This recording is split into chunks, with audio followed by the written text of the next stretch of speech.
días a todos ustedes, hermanos y hermanas y amigos que nos están sintonizando otro viernes, Sara, más del programa de la Red del Pescador. Esperamos que tengan un buen día, que sea de bendiciones el resto del día, ¿verdad? Y que aprendan mucho junto al lado de nosotros, que vamos a seguir con el estudio de Mateo. El Gonzalo Retana no va a estar con nosotros acompañándonos hoy ya por motivo de varios viajes misioneros que tiene que... Pero bueno, eso no interrumpe la programación ¿verdad? Del programa, y vamos a seguir con lo que habíamos empezado a ver, que era el estudio de Mateo. ¿Cómo estás, Sara? Bien, gracias a Dios. A todos, pues bienvenidos y agradecerles siempre su sintonía, ¿verdad?, del programa. Y como mencionaba David, que ojalá el día de hoy podamos aprender un poco más juntos en cuanto a este tema que estamos viendo de Mateo, ¿verdad? Y no dejar de saludar siempre a Blanquita, a Doña Milce y a todos los demás que siempre están ahí fielmente sintonizándonos. Así es. Algo importante que vamos a cambiar hoy, ¿verdad?, por el motivo de que Gonzalo no está, es que vamos a dar, más adelante van a aparecer los números de teléfono, el de Sara como el mío, para cualquier motivo de oración o petición de oración, sí, acción de gracias, ¿verdad? Alguna alabanza al Señor que ustedes quieran compartir con nosotros. Entonces van a salir nuestros números para que nos hagan llegar, y nosotros al final del programa, como siempre lo hemos hecho, vamos a llevar una oración a Dios por los hermanos que tienen peticiones, ¿verdad? Así es. Vamos a pedirle a Anthony si nos hace el favor de pasar el video para continuar con lo que es ya el capítulo 8 de Mateo.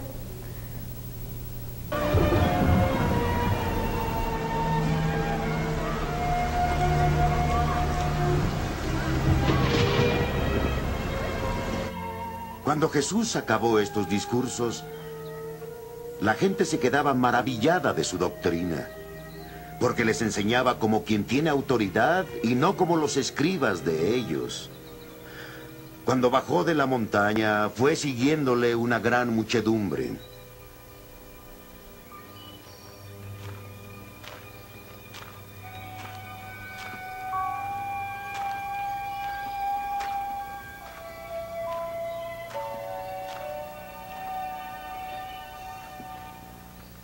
Un leproso se acercó y se postró ante él diciendo: ¡Señor!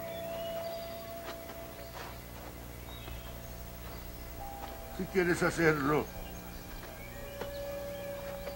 tú puedes limpiarme.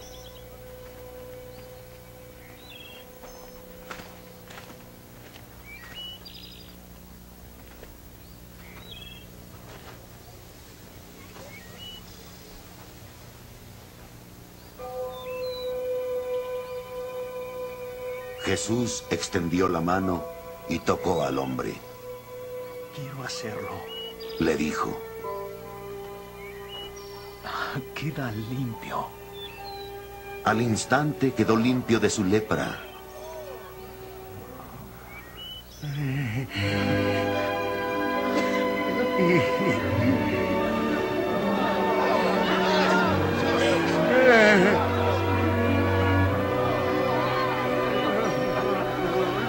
¡Estoy sano!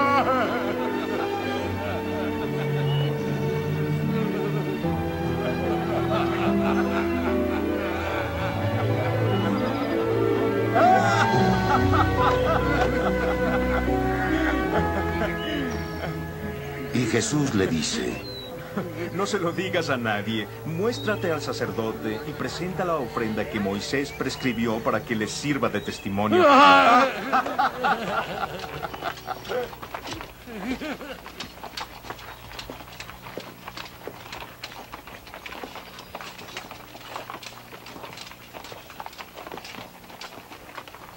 Cuando hubo entrado en Cafarnaún, se le aproximó un centurión y le rogó diciendo: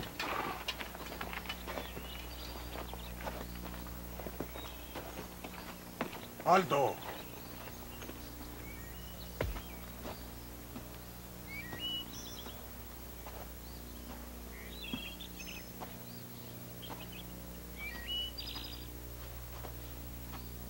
Señor, le dijo. mi criado yace en casa paralítico, con terribles sufrimientos. Dícele Jesús, Yo iré a curarle. replicó el centurión. Señor, no soy digno de que entres en mi casa. Con que lo digas de palabra, mi criado quedará curado. Porque también yo, que soy un subordinado, con soldados a mis órdenes, le digo a este vete y se va, y a otro ven y viene. Y a mi siervo digo, haz esto y lo hace. Al oír esto, Jesús quedó admirado y dijo a los que lo seguían, Os aseguro que no he encontrado a nadie en Israel que tenga esta fe tan grande.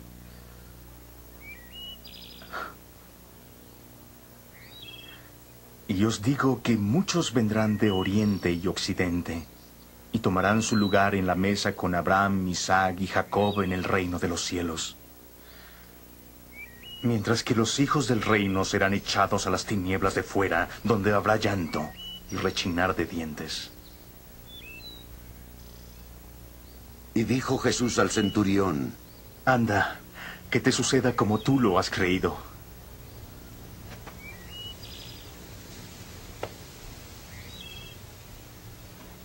y el criado sanó en aquella misma hora.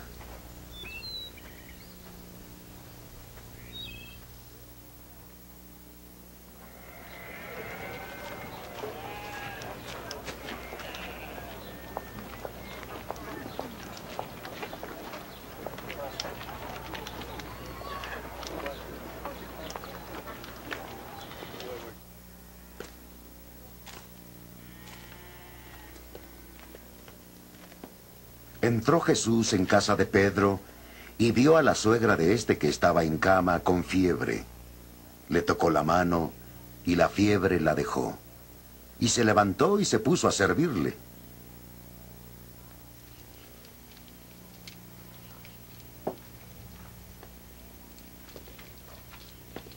Al atardecer le trajeron a muchos poseídos por el diablo. Él expulsó a los espíritus con una palabra y curó a todos los enfermos, para que se cumpliera el oráculo del profeta Isaías, que dice, Él tomó nuestras flaquezas y cargó con nuestras enfermedades.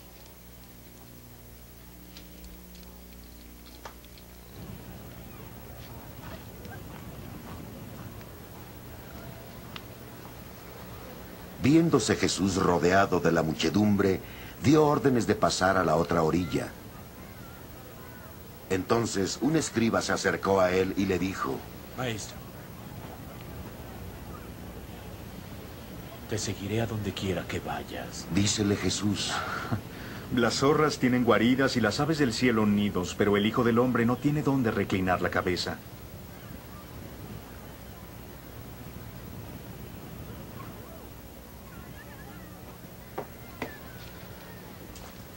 Otro de los discípulos le dijo, Señor, deja que primero entierre a mi padre.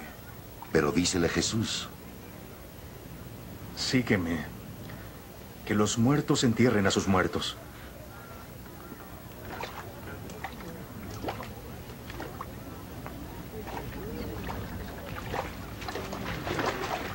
Luego subió a la barca y sus discípulos le siguieron.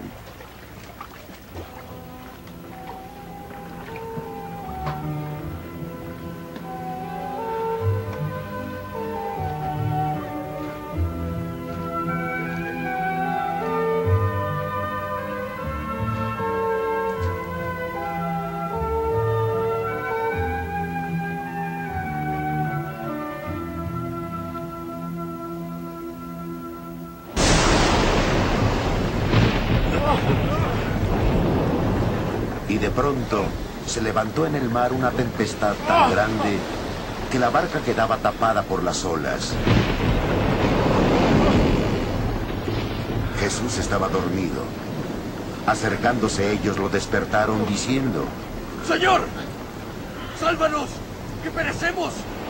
Él les dijo, ¡Hombres de poca fe! ¿Por qué tenéis miedo?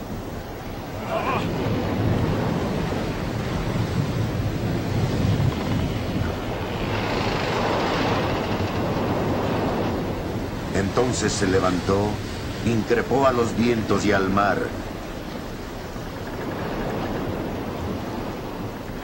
y sobrevino una gran calma.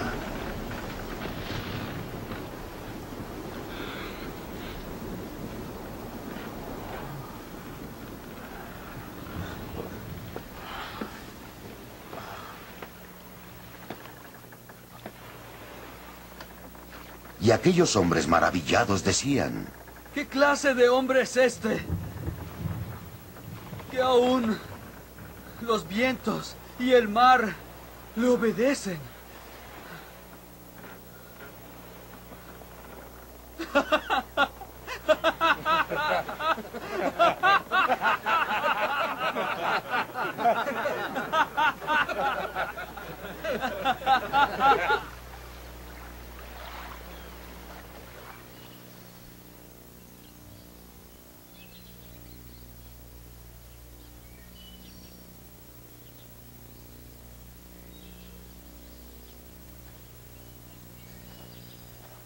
Al llegar a la otra orilla, a la región de los Gadarenos, dos endemoniados que salían de los sepulcros se acercaron, y eran tan feroces que nadie podía pasar por ahí.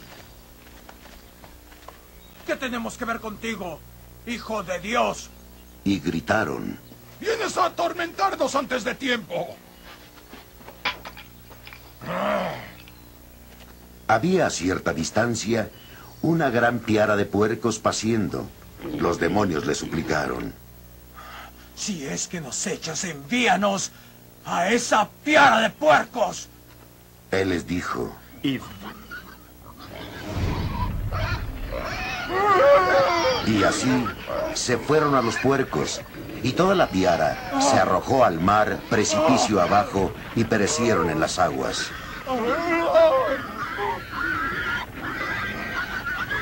Los porqueros huyeron a la ciudad y refirieron todo esto, incluyendo lo que había sucedido a los hombres endemoniados.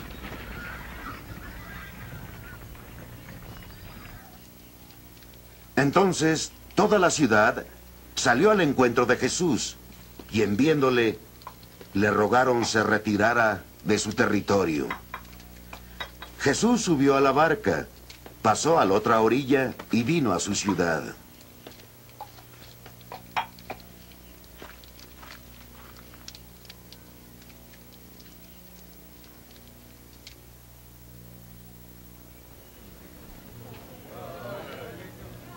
En esto le trajeron un paralítico, postrado en una camilla.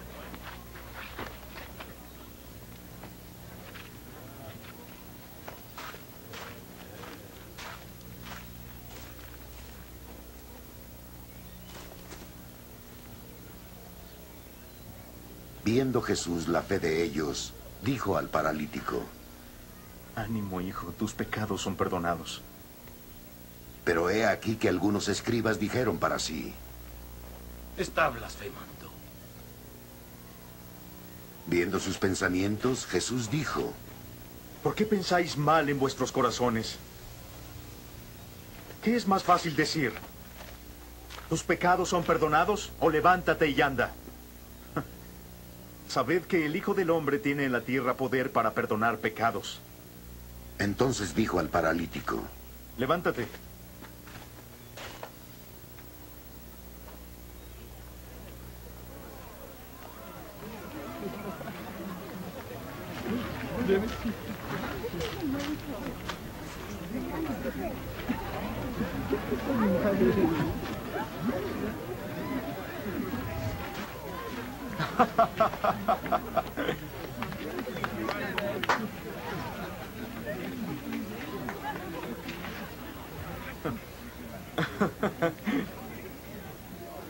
Toma tu camilla y ve a casa. El hombre se levantó y se fue a casa. Al ver esto, la gente quedó sobrecogida de temor y glorificó a Dios, que había dado tal poder a los hombres.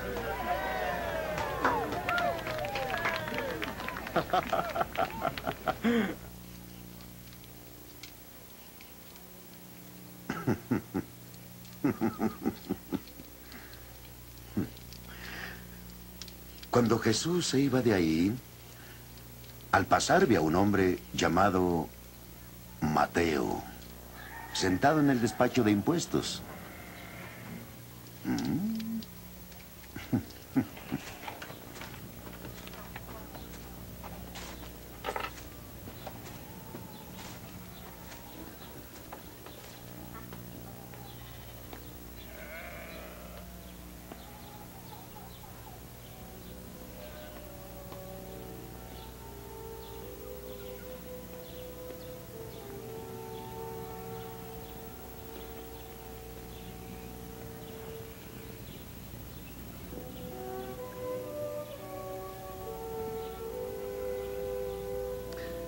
Sígueme. Le dijo.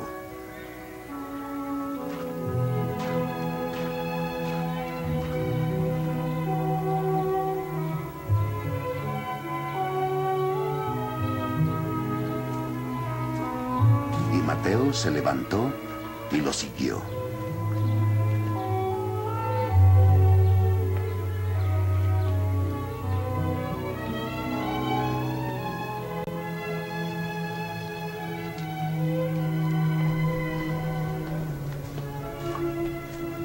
Y estando Jesús a la mesa en casa de Mateo, muchos publicanos y pecadores vinieron a reclinarse con sus discípulos. Cuando los fariseos lo vieron, dijeron a los discípulos: ¿Por qué vuestro maestro come con publicanos y pecadores? Mas al oírlo Jesús dijo: Los sanos no necesitan médico, los enfermos sí. Id y aprended lo que significa: quiero misericordia y no sacrificio. Porque no he venido a llamar a justos, sino a pecadores. Se acercaron los discípulos de Juan y le dijeron: ¿Por qué nosotros y los fariseos ayunamos y tus discípulos no ayunan?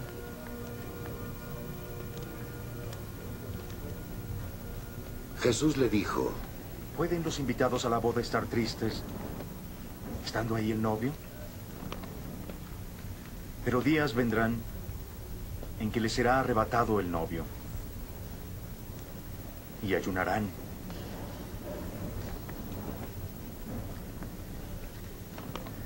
Nadie pone un remiendo de paño nuevo en un vestido viejo. Porque el pedazo entero tira del vestido y se hace peor la rotura. Ni tampoco se vierte vino nuevo en cueros viejos. De otra manera, los cueros revientan y el vino se derrama y los cueros se pierden. No. El vino nuevo se vierte en pellejos nuevos y así ambos se conservan.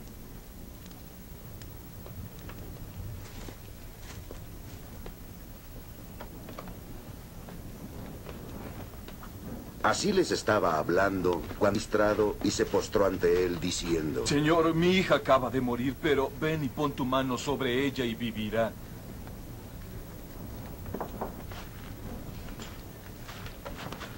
Jesús se levantó y lo siguió junto con sus discípulos.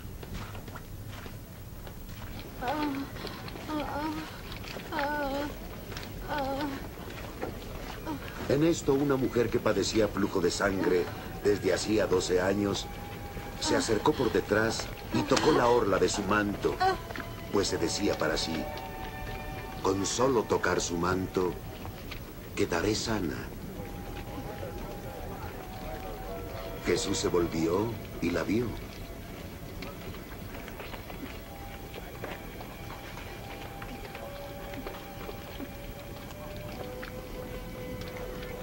Confianza, hija.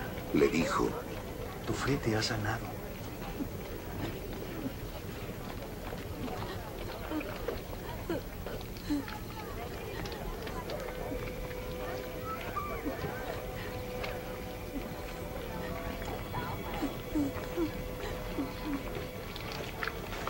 Y la mujer quedó sana desde aquella hora.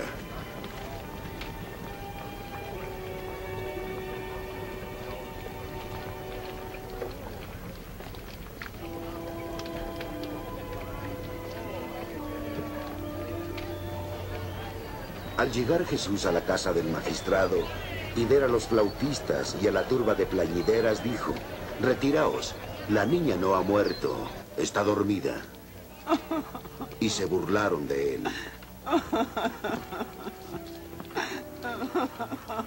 Después de echada fuera la gente, él entró y tomó a la niña de su mano.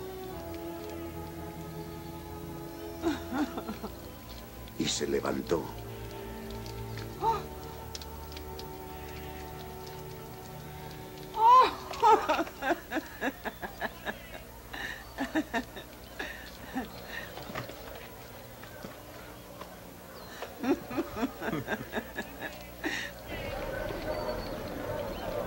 La noticia del suceso se divulgó por toda la comarca.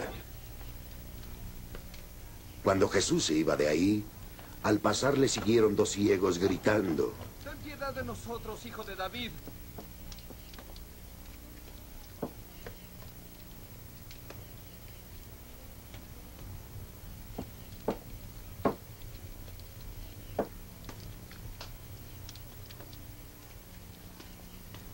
Y al llegar a la casa, se le acercaron los ciegos y Jesús les dice: ¿creéis que yo puedo hacer eso?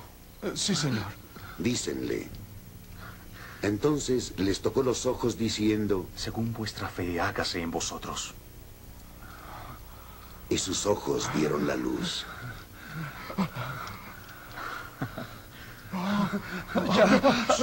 Jesús les ordenó severamente: mirad que nadie sepa sobre esto. Ven.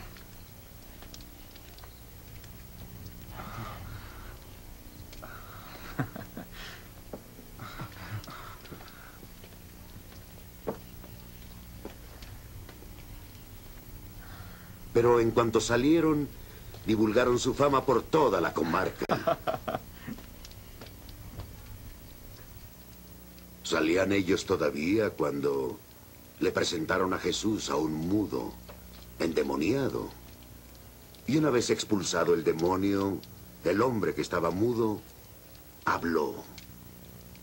La gente, admirada, decía: jamás se ha visto cosa parecida en Israel. Pero los fariseos decían: es por el príncipe de los demonios que él expulsa a los demonios.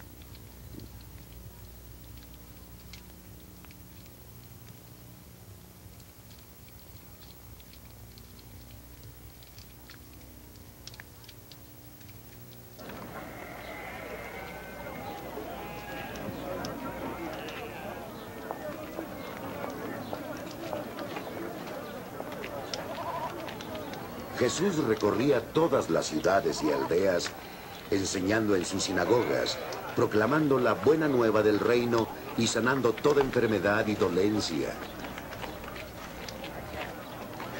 Y al ver a la muchedumbre, sintió compasión por ella, porque estaban vejados y abatidos como ovejas sin pastor.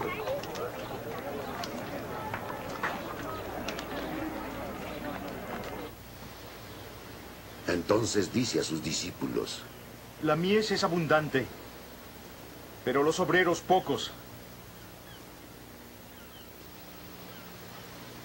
Rogad pues al dueño de la mies que envíe más obreros a su mies.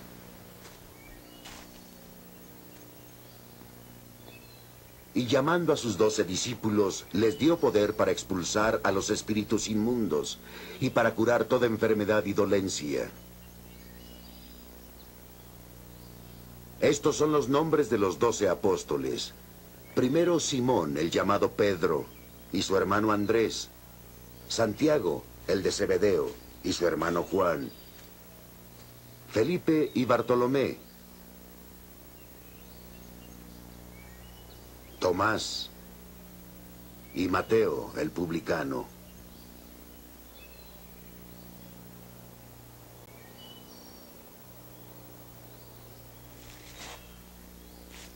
Santiago, el de Alfeo, y Tadeo. Simón el cananeo, y Judas Iscariote, el que lo traicionó.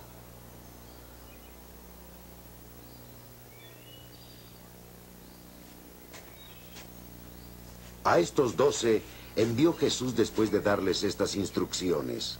No toméis camino de gentiles, ni entréis en ciudad de samaritanos, dirigíos a las ovejas perdidas de Israel. De camino predicad diciendo, el reino de los cielos está cerca. Curad enfermos, resucitad muertos, purificad a leprosos, expulsad demonios. Gratis lo recibisteis, dadlo gratis. No os procuréis oro, ni plata, ni calderilla en vuestras fajas, ni alforja para el camino, ni 2 túnicas, ni sandalias, ni bastón, porque el obrero merece su sustento. En la ciudad o pueblo en que entréis, informaos quién hay digno en él, y quedaos ahí hasta que salgáis.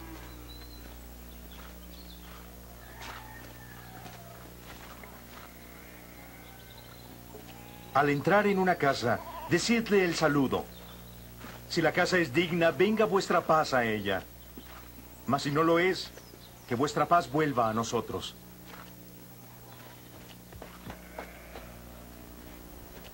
Si alguno no quiere recibiros, ni escuchar vuestras palabras, sacudid el polvo de vuestros pies al salir de la casa o ciudad. En verdad os digo, habrá menos rigor para Sodoma y Gomorra el día del juicio que para aquella ciudad. Mirad que os envío como ovejas en medio de lobos. Sed pues prudentes como serpientes y sencillos como palomas. Guardaos de los hombres, porque os entregarán a los tribunales y os azotarán en sus sinagogas. Y por mi causa seréis llevados ante gobernadores, reyes y gentiles, para dar testimonio ante ellos. Cuando os entregaren, no os preocupéis de cómo o qué hablaréis. En aquel momento se os comunicará qué decir, pues vosotros no hablaréis. Será el Espíritu de vuestro Padre el que hablará en vosotros. Hermano entregará a hermano a la muerte, y padre a hijo. Los hijos se levantarán contra los padres y los matarán. Seréis odiados por causa mía. Pero aquel que persevere hasta el fin, se salvará. Cuando los persigan en una ciudad, huid a otra. Os aseguro que no acabaréis de recorrer las ciudades de Israel antes que venga el Hijo del Hombre. El discípulo no está encima del maestro, ni el siervo encima de su amo. Ya le basta al discípulo ser como su maestro y al siervo como su amo. Si al dueño de la casa le han llamado Belzebub, cuanto más a los miembros de su casa. Así que no le tengáis miedo, pues no hay nada encubierto que no haya de ser descubierto, ni oculto que no haya de saberse. Lo que yo os digo en la oscuridad, decidlo a la luz, y lo que oís al oído, proclamadlo desde terrados. Y no temáis a los que matan el cuerpo, pero no pueden matar el alma. Temed a aquel que puede perder tanto el alma como el cuerpo en el Gehenna.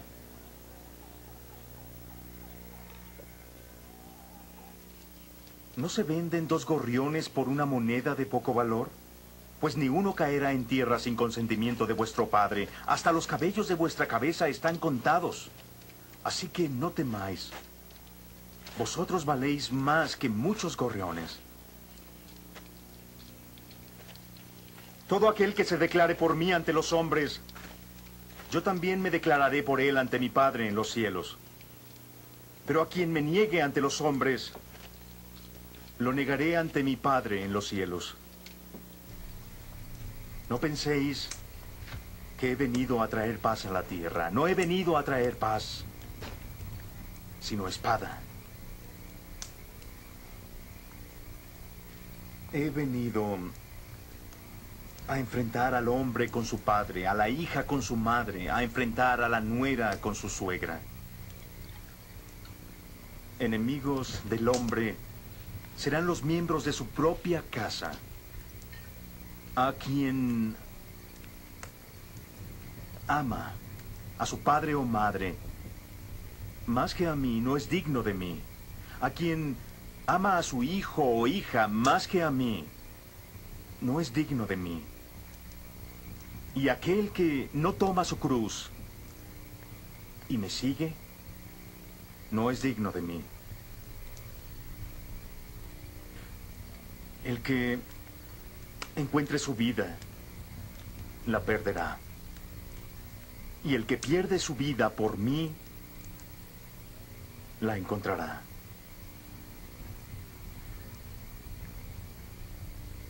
Quien nos recibe, me recibe a mí. Y quien me recibe a mí, recibe al que me ha enviado. Y a quien reciba a un profeta por ser un profeta, recompensa de profeta recibirá. Y quien reciba a un hombre justo por ser un hombre justo, recompensa de justo recibirá. Y todo aquel que dé de beber un solo vaso de agua fresca, a uno de estos pequeños porque es mi discípulo, en verdad os digo que no perderá su recompensa.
Cuando acabó Jesús de dar instrucciones a sus 12 discípulos, partió de ahí para enseñar y predicar en las ciudades de Galilea.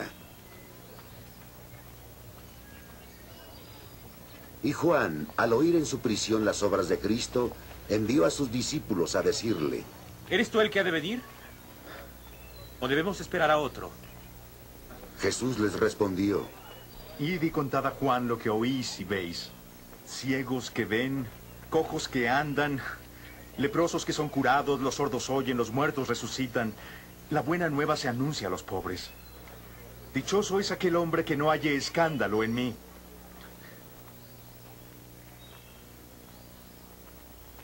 Cuando se marchaban los discípulos de Juan, Jesús se puso a hablar a la gente de Juan. ¿Qué salisteis a ver en el desierto? ¿Una caña agitada por el viento? ¿Qué salisteis a ver si no? ¿Un hombre elegantemente vestido? No. Los que visten con elegancia están en palacio de reyes. ¿O qué salisteis a ver? ¿A un profeta? Sí. Os digo, y más que un profeta. Este es de quien está escrito: envío mi mensajero delante de ti, que preparará por delante tu camino. En verdad os digo que entre los nacidos de mujer no ha surgido uno mayor que Juan el Bautista. Pero el más pequeño en el reino de los cielos es más grande que él. Desde los días de Juan el Bautista hasta ahora, el reino de los cielos ha padecido violencia, y los violentos se apoderan de él. Todos los profetas y la ley han profetizado hasta Juan. Y si queréis admitirlo, él es Elías, el que iba a venir. El que tenga oídos, escuche.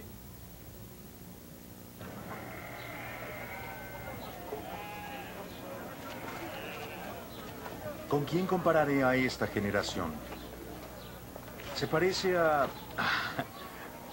los chiquillos que, sentados en la plaza, se gritan diciendo: os hemos tocado la flauta y no danzasteis. Entonamos endechas y no habéis lamentado.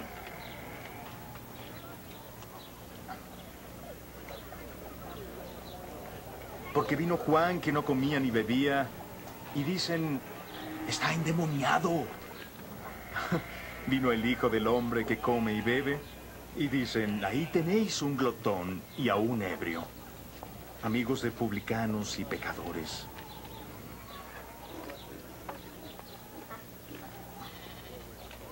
mas la sabiduría se ha acreditado por sus obras.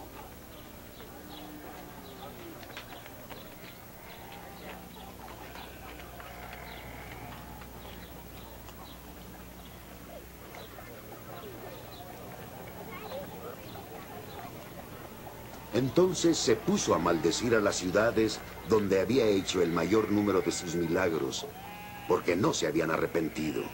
¡Ay de ti, Corazín! ¡Ay de ti, Betsaida!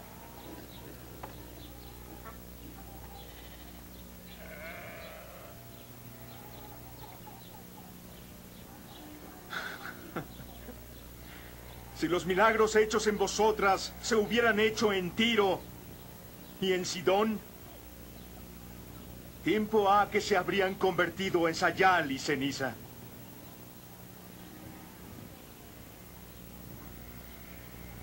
Yo os digo, será más soportable para Tiro y Sidón el día del juicio que para vosotras.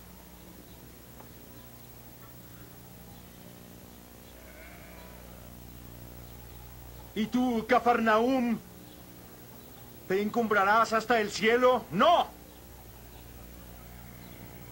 Hasta el Hades te hundirás. Si los milagros que se han hecho en ti se hubieran hecho en Sodoma, subsistiría hasta hoy.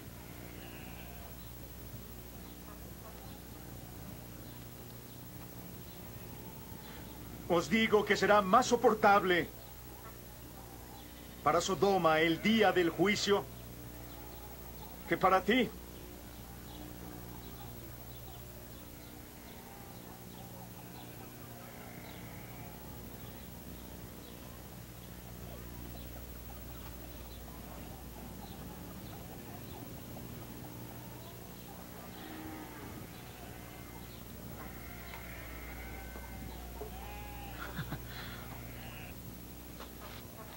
En aquel tiempo Jesús dijo: Te alabo en público, Padre, Señor del cielo y de la tierra,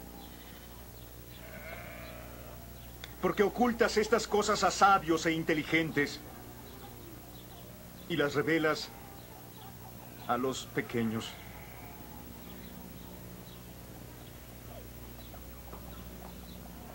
Sí, Padre, pues tal ha sido tu beneplácito.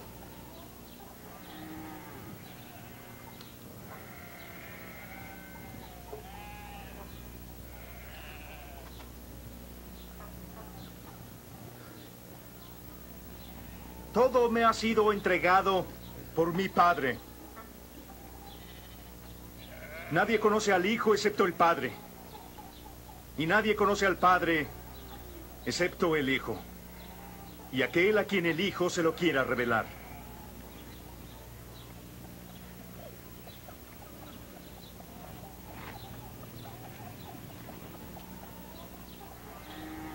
Venid a mí, todos los que estáis fatigados y sobrecargados, y yo os daré descanso. Tomad mi yugo sobre vosotros y aprended de mí, porque soy manso y humilde de corazón. Hallaréis descanso para vuestras almas, porque mi yugo es suave y mi carga es ligera.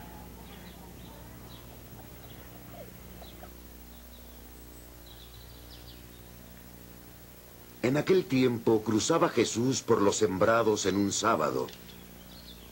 Sus discípulos tenían hambre y se pusieron a arrancar algunas espigas y a comerlas.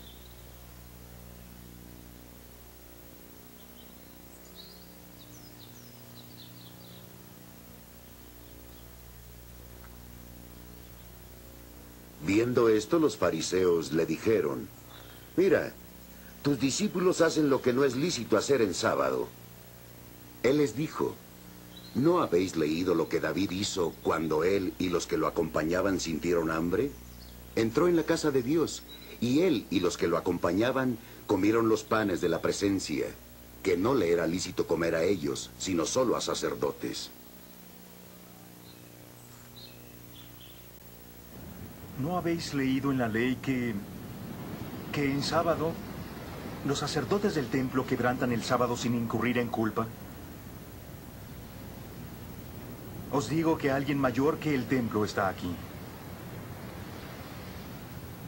Si hubieseis comprendido qué significa quiero misericordia, no sacrificio, no condenaríais a los inocentes.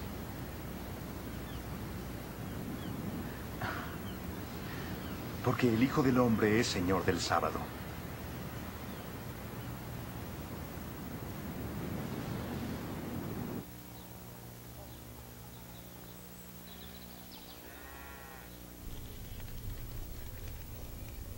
Pasó de ahí y se fue a la sinagoga. Había ahí un hombre que tenía una mano seca. Y para poder acusar a Jesús, le preguntaron: Dime, ¿acaso es lícito curar en sábado?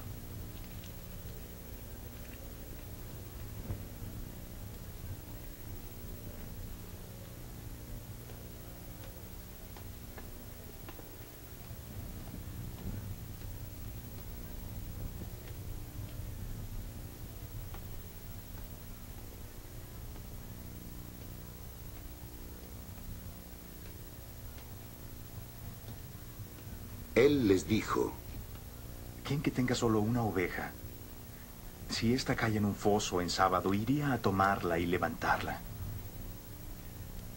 ¿Cuánto más vale un hombre que una oveja?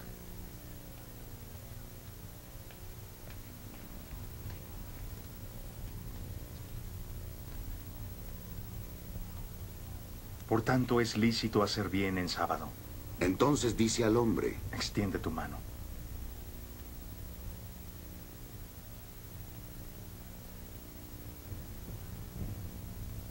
Y la extendió, y la mano quedó restablecida,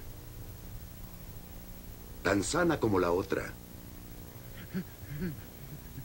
Pero los fariseos salieron y confabularon para ver cómo eliminarle.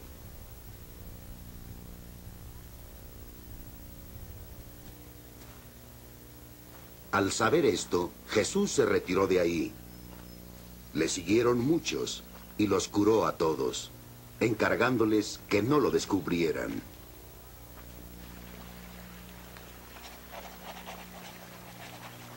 Para que se cumpliera el oráculo del profeta Isaías: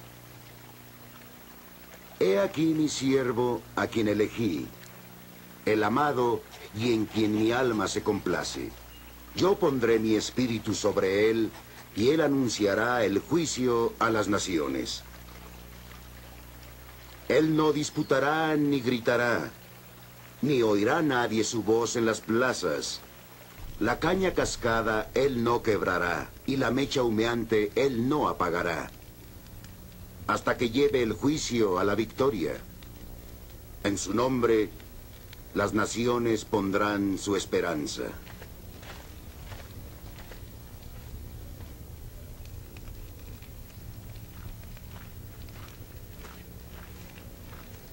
Entonces le trajeron un hombre endemoniado que estaba ciego y mudo.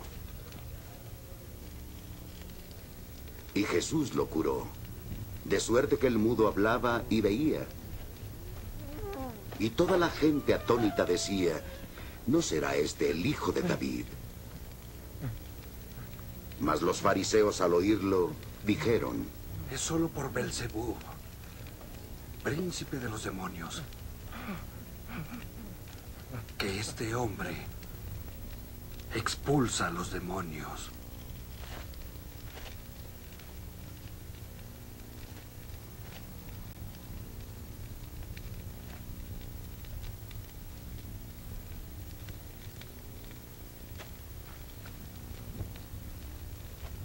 Conociendo sus pensamientos, Jesús les dijo: Todo reino dividido contra sí mismo queda asolado, y toda ciudad o casa dividida contra sí misma no subsistirá. Si Satanás expulsa a Satanás, está dividido contra sí mismo. ¿Cómo pues subsistirá su reino?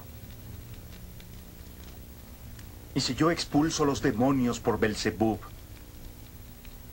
¿Por quién los expulsan vuestros hijos? Por eso ellos serán vuestros jueces.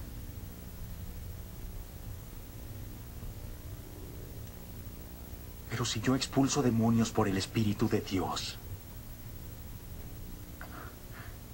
es que el reino de Dios ha llegado a vosotros.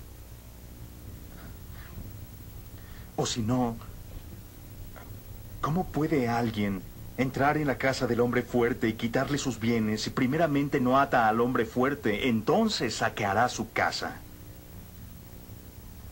El que no está conmigo está contra mí.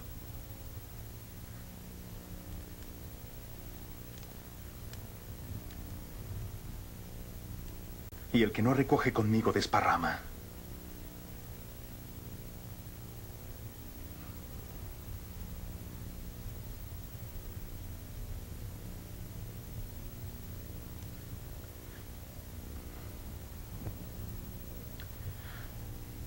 Por eso os digo,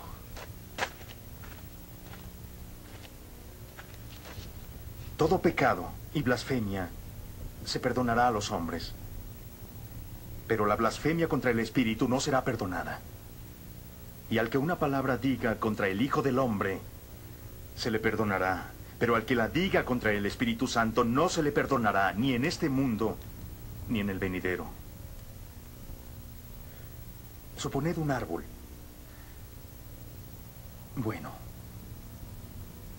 y su fruto será bueno.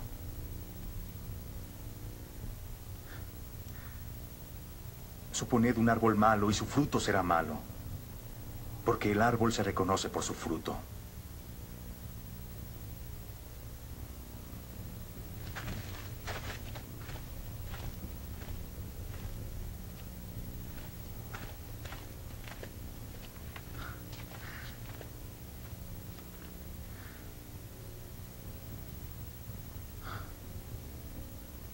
Raza de víboras. No podéis hablar cosas buenas siendo malos, porque de la abundancia del corazón habla la boca. El hombre bueno saca el bien del tesoro de bondad que hay en él, y el hombre malo saca el mal del tesoro de malicia que hay en él.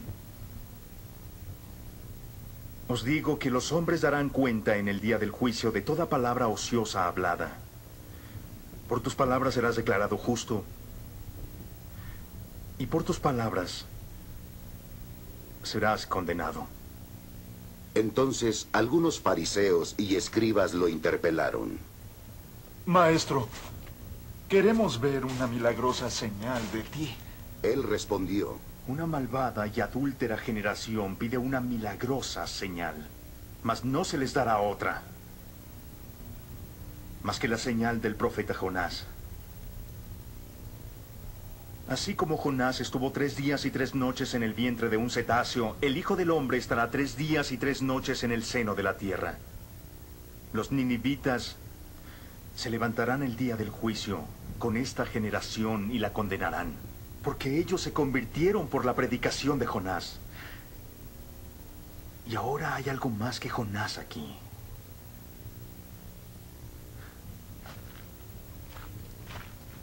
La reina del mediodía se levantará en el juicio con esta generación y la condenará, porque ella vino del confín de la tierra a oír la sabiduría de Salomón. Pero algo más que Salomón está aquí.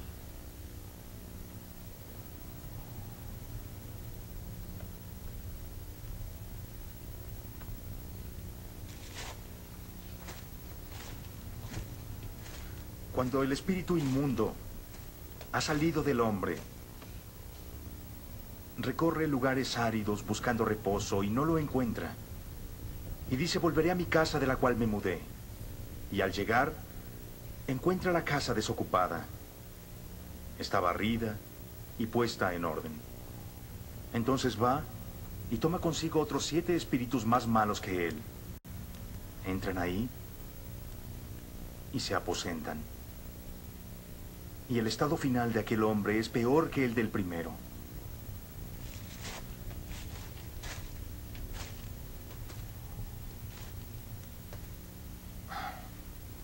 Así así le sucederá a esta malvada generación. Estaba hablando con la muchedumbre cuando su madre y sus hermanos se presentaron fuera y buscando hablarle. Alguien le dijo: Tu madre y hermanos están de pie afuera buscando hablar contigo.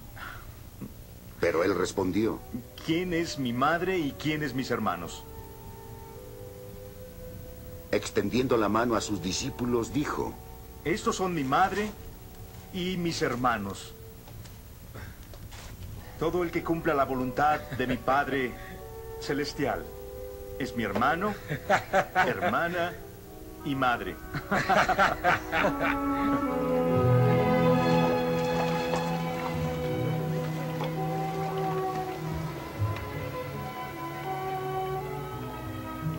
Aquel día Jesús salió de casa y se sentó a orillas del mar. Y se reunió tanta gente junto a él que hubo de subir a una barca. Y se sentó, mientras la gente se colocaba en la ribera. Habló muchas cosas en parábolas, diciendo: Un sembrador salió una vez a sembrar. Y al estar sembrando, unas semillas cayeron a lo largo del camino. Vinieron las aves y las comieron. Otras cayeron en lugares pedregosos, donde no tenían mucha tierra. Brotaron enseguida, por no tener hondura la tierra. Pero en cuanto salió el sol, las plantas se abrasaron y secaron, porque no tenían raíces. Otras cayeron entre abrojos. Al crecer ahogaron a las plantas. Pero otras semillas cayeron en buena tierra y produjeron fruto, unas 100, 60 o 30 veces lo sembrado.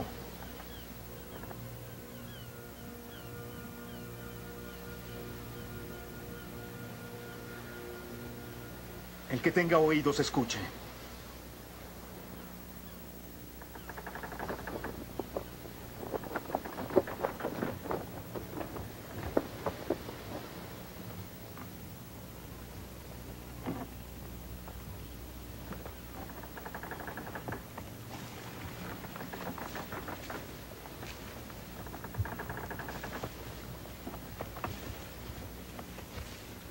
Y acercándose, los discípulos le dijeron: ¿Por qué le hablas al pueblo en parábolas? Él respondió: Los misterios del reino de los cielos a vosotros se os ha dado, pero no a ellos. Porque a quien tiene, se le dará y tendrá abundancia. Y al que no tiene, aún lo que tiene le será quitado. Por eso es que les hablo en parábolas. Porque viendo, ellos no ven. Y oyendo no oyen ni comprenden. En ellos se cumple la profecía de Isaías que dice: Podréis oír y oirás, pero no entenderéis. Podréis mirar y miraréis, pero no veréis. Porque el corazón de este pueblo se ha embotado. Han hecho duros sus oídos y sus ojos se han cerrado.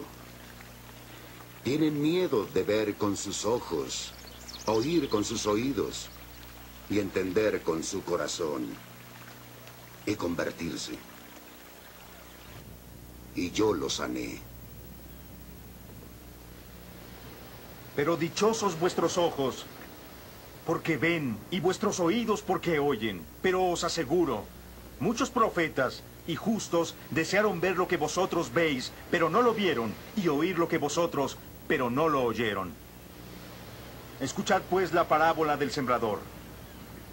Todo lo que él oye, la palabra del reino, y no comprende que viene del maligno y arrebata lo sembrado en su corazón.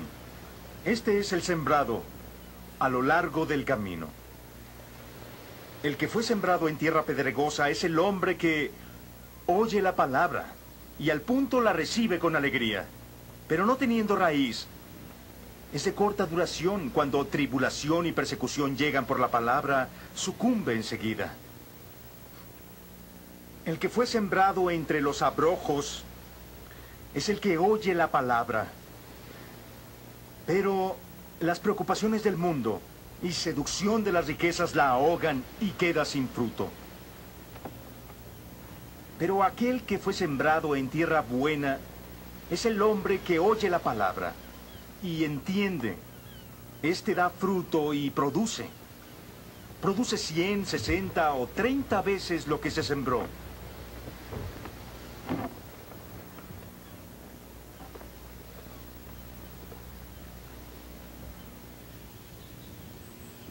Jesús propuso otra parábola. El reino de los cielos es como un hombre que sembró buena semilla en su campo. Pero mientras su gente dormía, vino su enemigo. Sembró cizaña entre el trigo y se fue. Cuando brotó la hierba y produjo fruto, apareció también la cizaña. Los siervos del amo se acercaron a decirle: Señor, ¿no sembraste semilla buena en tu campo?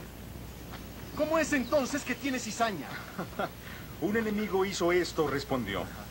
Dícenle los siervos: ¿Quieres entonces que vayamos a recogerla? No, díceles.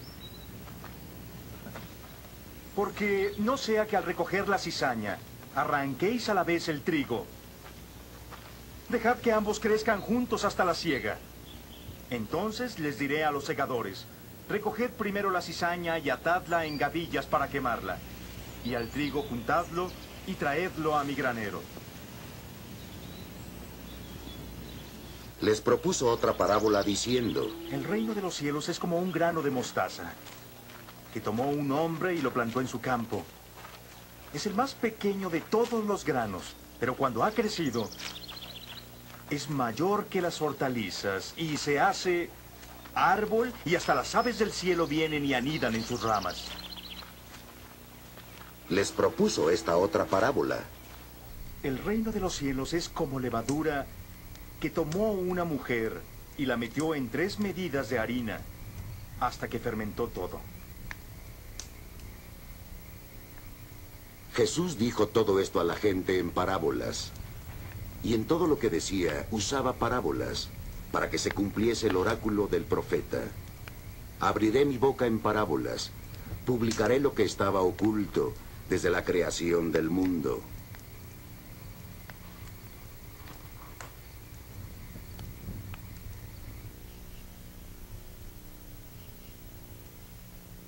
Despidió a la multitud y volvió a la casa. Sus discípulos se le acercaron diciendo: Explícanos la parábola de la cizaña del campo. Él respondió: El que siembra la buena semilla es el Hijo del Hombre. El campo es el mundo. Y la buena semilla son los hijos del reino. La cizaña son los hijos del maligno. Y el enemigo que la siembra es el diablo. La siega el fin del mundo. Y los segadores son ángeles. Así como se recoge la cizaña y se quema en el fuego, así será el fin del mundo. El Hijo del Hombre enviará a sus ángeles que recogerán de su reino los escándalos y a los obradores de iniquidad. Y los arrojarán al horno de fuego donde habrá llanto y rechinar de dientes. Y los justos brillarán como el sol en el reino de su Padre. El que tenga oídos escuche. El reino de los cielos es igual a un tesoro escondido en el campo, que al encontrarlo un hombre lo esconde otra vez, y por la alegría va y vende todo lo que tiene y compra el campo aquel. También el reino de los cielos es como un mercader que anda buscando perlas finas. Habiendo encontrado una de gran valor, fue y vendió todo lo que tenía y la compró. Y también el reino de los cielos es como una red que se echa en el mar y recoge toda clase de peces. Cuando está llena, los pescadores la sacan a la orilla, se sientan y recogen los buenos peces en cestos y tiran los malos. Así sucederá al fin del mundo. Saldrán los ángeles separarán a los malos de entre los justos, echarán en el horno de fuego donde habrá llanto y rechinar de dientes. ¿Habéis entendido esto? Preguntó Jesús. Sí. Respondieron.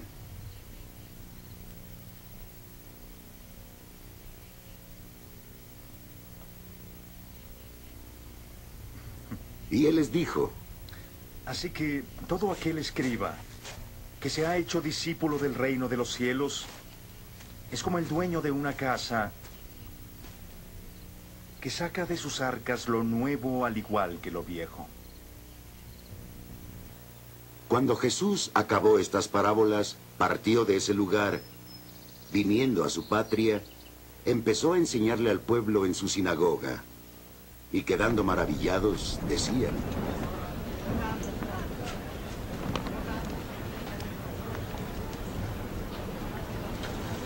Su madre no se llama María. ¿No son sus hermanos Santiago, Simón, José y Judas?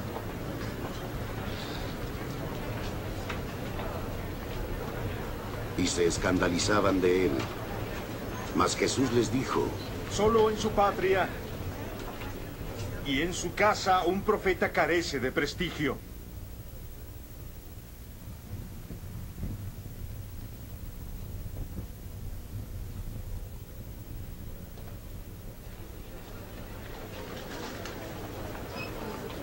Y no hizo ahí muchos milagros, a causa de su falta de fe.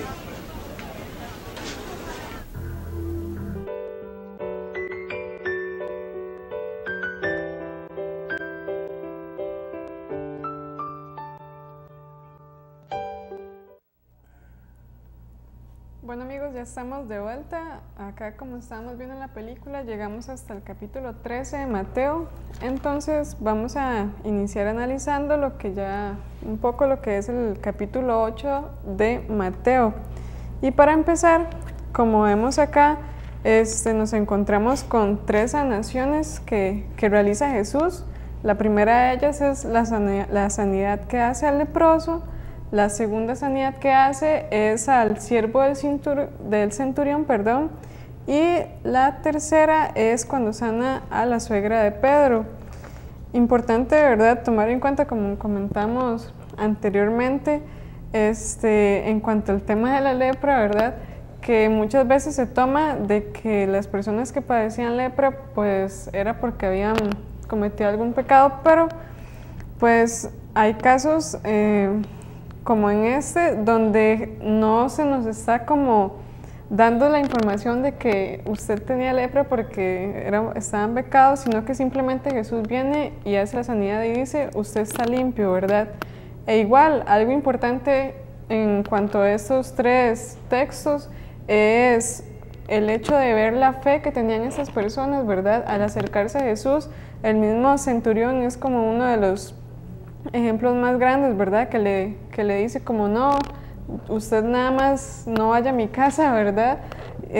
Yo sé que usted tiene muchas otras cosas que hacer, simplemente diga como que ya, que él sea limpio, que sea sano, y así va a ser. Entonces Jesús, en muchos de estos casos, él reconoce realmente la fe que tenían estas personas hacia el poder que Dios hacia el poder que de Dios manifiesto en Jesús, perdón, exactamente. Entonces ver acá, ¿verdad?, cómo se muestra también, como mencionamos, la divinidad de Dios en Jesús. Exacto. Eso es muy importante notar, porque en esos primeros 2-3 capítulos del 8 al 10 más o menos, vemos muchas sanidades, ¿verdad? Muchas sanidades de Jesús. Y Juan allá en el capítulo 20, verso 21, si no me equivoco, nos dice para qué fue que Jesús hizo milagros: para dar a conocer, como dice Sara, su divinidad, darse a conocer como el Mesías y que la gente tuviera fe en él. Mateo nos sigue contando ya no de una sanidad física ahora, sino de una sanidad mental. Más que todo cuando empieza aquí en el versículo 28, el capítulo 9, hablando sobre los endemoniados, ¿verdad? Cómo estas personas eran unas personas violentas, ¿verdad? Al extremo de que nadie podía pasar por ahí, o si no los atacaban, ¿verdad? Y qué interesante en el verso 29, lo que ellos le dijeron a Jesús, los endemoniados cuando lo vieron. ¿Qué tenemos que ver contigo, Hijo de Dios? Estos demonios que tenían estas personas, ¿verdad? Reconocieron que Jesús era el Hijo de Dios, algo que no hacen muchos seres humanos, no hicieron en ese entonces y no hacen hoy en día, ¿verdad? Los mismos demonios reconocen a Jesús como el Hijo de Dios y nosotros muchas veces como seres humanos no lo reconocemos. Luego Mateo nos narra también otra curación ya física de un paralítico, ¿verdad? De un paralítico. Recordemos que en el contexto judío de ese entonces, para los judíos, una persona que estaba sana y una persona que era próspera materialmente era una persona bendecida por Dios. Esa era el razonamiento de ellos, ¿verdad? La mentalidad que ellos tenían y suena muy parecido a lo que enseñan hoy en día en muchas iglesias, ¿verdad? En que si tú eres próspero es porque Dios está bendiciendo y estás bien con Dios. No necesariamente. Eso no era ni así en ese entonces ni es así hoy en día tampoco. Entonces, ¿qué pasa con tantas sanidades, con tantas curaciones que nuestro Señor Jesucristo hizo en su ministerio, ¿verdad? En su primera venida, y que Mateo nos las cuenta aquí en esos 2 primeros capítulos? Como dijo Sara, Jesús vino a sanar. Esa fue una de las partes del ministerio de Cristo. Él vino a predicar, a enseñar y a sanar, ¿verdad? Tanto de enfermedades físicas como de enfermedades mentales y enfermedades espirituales. En esos 3 aspectos vino nuestro Señor Jesús a sanar. En este caso, como les comentaba, tenemos otra curación, la de un paralítico. Y esta curación es un poco resumida rápidamente. Es interesante porque el Señor Jesús no le dice de primera instancia, no lo sana, sino que más bien le perdona los pecados, ¿verdad? Algo que no vemos prácticamente casi que en otra sanación, un poco distinta, pues, ¿verdad?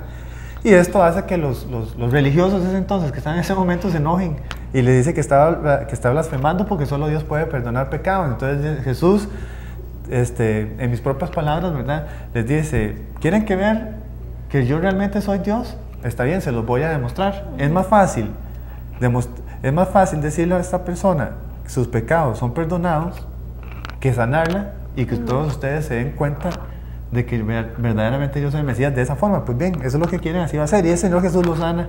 ¿Para qué? Para demostrar su divinidad, para que ellos reconozcan que Él, como Hijo de Dios, como Mesías, tiene todo el derecho no solo de sanar a quien quiere, sino de perdonar los pecados de las personas. Así es. Luego ahí, continuando, ya se menciona lo que es el llamamiento de Mateo, ¿verdad? Y algo que a mí siempre me llama la atención en estos casos es la determinación de esas personas que son llamadas por Jesús, ¿verdad? En este momento de este apóstol, ¿verdad? Como el Señor le dice, sígame, y él realmente se levanta y le sigue al Señor. Y como mencionamos también en un programa, uno de los programas anteriores, creo que era Gonzalo el que hacía énfasis a eso, del hecho de que Jesús escogió a sus apóstoles, ¿verdad? Pues sin ver lo que eran en ese momento, sino como también lo que podía hacer en sus corazones el cambio, porque muchos de ellos pues tal vez serían las personas que menos volveríamos a ver nosotros para tomarles y trabajar con ellos, pero Jesús no vio como más, o sea, vio más allá de lo que estaba frente de él. Porque, vio el interior. Exacto, vio el interior de ellos. Entonces, también, ¿verdad? Y también dice mucho el hecho de que ellos simplemente se levantan y le siguen, que es sumamente interesante como ahora cuesta en estos tiempos ver gente que se determina a seguir al Señor Jesús con esa firmeza. Sí, y eso nos lleva precisamente al capítulo 4 de Mateo que vimos la vez pasada, con el llamamiento de los primeros discípulos. Dice el capítulo 4 en el verso... Vamos a ver, en el verso 20, entonces ellos dejando al instante las redes le siguieron, y lo mismo pasó con Pedro y Andrés, y en este caso los hijos de Zebedeo, Jacobo y Juan, los 4, ambos grupos, ¿verdad?, de hermanos, al instante, dice la Biblia, siguieron a Jesús. Y muchas veces nosotros ponemos muchos pretextos para seguirlo y servirlo. Pero ¿qué pasaría si Jesús nos pide que dejemos nuestro trabajo, nuestras familias? Nos vamos a poner, ¿verdad? Muchas veces no vamos a querer, porque nos importa más el aquí, el ahora, lo que tenemos y podemos tantear que el servirle, ¿verdad? Entonces aprendemos, como dice Sara, esa gran lección, ¿verdad? De los discípulos, esa disposición inmediata que ellos tuvieron a servir al Señor. Luego tenemos otra curación aquí también en el verso 18, a partir del capítulo 9, verso 18, de una mujer y la resurrección de la hija de un oficial. Este oficial no era judío, era un oficial pues gentil, ¿verdad? Entonces, y después de eso, Mateo nos narra otra curación, la de 2 ciegos y un mudo, ¿verdad? Entonces vemos cómo Mateo recalca bastante las sanidades y los milagros que el Señor Jesucristo hizo. ¿Para qué? Para mostrarnos su divinidad, para mostrarnos que Jesús tenía y tiene poder en contra de la enfermedad, en contra de la muerte, porque recordemos que Jesús resucitó a Lázaro, ¿verdad? En el caso de Lázaro, de la muerte, Jesús tiene poder tanto con recalco en lo físico, como en lo mental y en lo espiritual. Y ya después vendría en el último versículo del capítulo 9 una narración breve que nos hace Mateo sobre el ministerio de Jesús, ¿verdad? Y cómo Jesús les dice a los discípulos que se fijaran en el horizonte, ¿verdad? Que ellos estaban viendo en ese momento desde la montaña, y que se fijaran en las personas, la gran cantidad de personas que necesitaban, ¿verdad? Del Mesías, ¿verdad? Y eso es lo que el Señor les dice con la mies es mucha, pero los obreros pocos, ¿verdad? Y pues bien, ese entonces los obreros eran solamente los que Jesús había estado llamando en ese momento, ¿verdad? Más adelante se le iban a incluir más. Y bueno, gracias a Dios, hoy en día todos los cristianos, ¿verdad? También tenemos ese llamamiento, ¿verdad? De hacer misiones con las otras personas. Exacto. Luego, continuando ya con el capítulo 10, pasamos con lo que es la elección de los 12 apóstoles y igual lo que es ya la misión que Jesús les encomienda a ellos, ¿verdad? Que es interesante, me parece a mí, marcar los primeros, bueno, el versículo 5 y 6, perdón, donde dice que por camino de gentiles no vayáis y en ciudad de samaritanos no entréis, sino id antes a las ovejas perdidas de la casa de Israel, ¿verdad? Entonces Jesús igual les trata de transmitir como parte de la misión por la cual él también vino, ¿verdad? Que era como para rescatar a su pueblo, para que el pueblo de su pueblo de Israel se volviera a él. Entonces es la misma misión, ¿verdad?, que transmite a los apóstoles que eligió en ese momento. No sé si vas a leer. Sí, de hecho eso es lo que dice Juan en el primer capítulo, en el verso 11. Eso es lo que significa ahí. A lo suyo vino, o sea, a su pueblo, a Israel, y los suyos, los judíos, no les recibieron. Y es interesante eso que está comentando Sara, que le dice que no vayan donde los gentiles, ni siquiera donde los samaritanos. Recordemos que los samaritanos eran una raza mixta, ¿verdad?, entre judío y gentil. Ni siquiera a esa raza mixta les dice el Señor que vayan. El Señor vino primeramente al pueblo de Israel. Más adelante, cuando el pueblo de Israel rechazó a Cristo como su Mesías, aunque hay algunos hasta cristianos que dicen que el pueblo de Israel no lo rechazó como su Mesías, pero eso lo rechazó, ¿verdad?, como su Mesías, porque fueron muchas señales claras de parte de Dios. Ya entonces, con ese rechazo, Dios se vuelve hacia el pueblo gentil, ¿verdad? Pero en este momento de esta comisión de los 12, y más adelante de los 70 también, el Señor los manda únicamente al pueblo de Israel. En ese momento Él estaba concentrado, su esfera misionera, por decirlo así, era el pueblo de Israel, era Palestina, ¿verdad? Por eso el Señor Jesús en este momento les prohíbe, por supuesto, eso no aplica hoy para nosotros. Hoy nosotros tenemos que llevar el Evangelio de Cristo a toda criatura, dice la Biblia, a todo lugar, sin distinción. Pero aquí tenemos esta comisión, pero además de esta comisión, el Señor Jesús también les da una vez advertencias, porque estas personas, estos creyentes, estos discípulos iban a afrontar dificultades. Les dice que se cuide de los hombres, porque los iban a entregar a tribunales y a su sinagoga. Los mismos judíos persiguieron, tanto los judíos como gentiles, y incluso algunos samaritanos, persiguieron a los discípulos de Cristo, ¿verdad? Entonces el Señor Jesús les advierte de una vez, los encomienda una misión, pero les dice que no va a ser tan fácil como ellos podrían haber pensado, ¿verdad? Sino que van a tener dificultades en el camino, pero después de esas advertencias le da palabras de aliento, ¿verdad? Les da palabras de aliento desde el versículo 24 hasta el versículo 33. Por ejemplo, en el 26 dice, así que no les temáis, porque nada haya encubierto que no haya de ser revelado, ni oculto que no vaya de saberse. Lo que os digo en la oscuridad, hablando en luz, y lo que oís al oído, proclamadlo a las azoteas. Vuelve a recalcar en el 28, y no temáis a los que matan el cuerpo, pero no pueden matar el alma.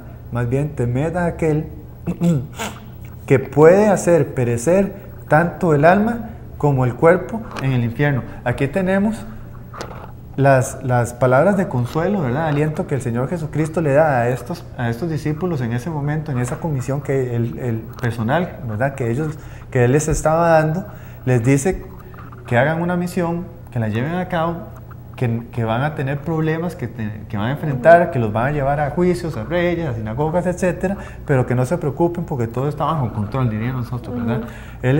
Todo está bajo la mano de control del Señor. Y ahí es donde viene el versículo 34 al 42, donde el Señor les habla del costo del discipulado. Seguir a Cristo no es fácil. Hoy en día se pinta, ¿verdad? Que seguir a Cristo, ser discípulo de Él, es fácil, vamos a tener una vida color de rosa, todo va a ir muy bien, no vamos a tener problemas, ¿verdad? Más bien se nos va a arreglar los problemas si venimos a Cristo. Eso no es lo que enseña la Biblia. La Biblia nos enseña que hay un costo que seguir para todo aquel que quiere seguir a Cristo como su discípulo. Y lo vemos aquí en el versículo 34 al 42.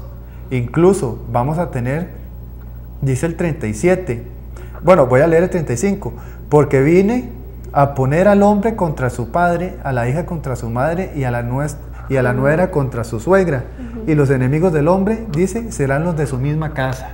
En ese momento, pues no todos iban a aceptar a Jesús, ¿verdad? Muchos sí, otros no, incluso las familias iban a ser divididas, ¿verdad? Porque algunos iban a aceptar a Cristo, otros no. Entonces ahí es donde Jesús les dice, el que ama al padre o a la madre más que a mí no es digno de mí, y sigue hablando, ¿verdad? Entonces, está hablando aquí de prioridades.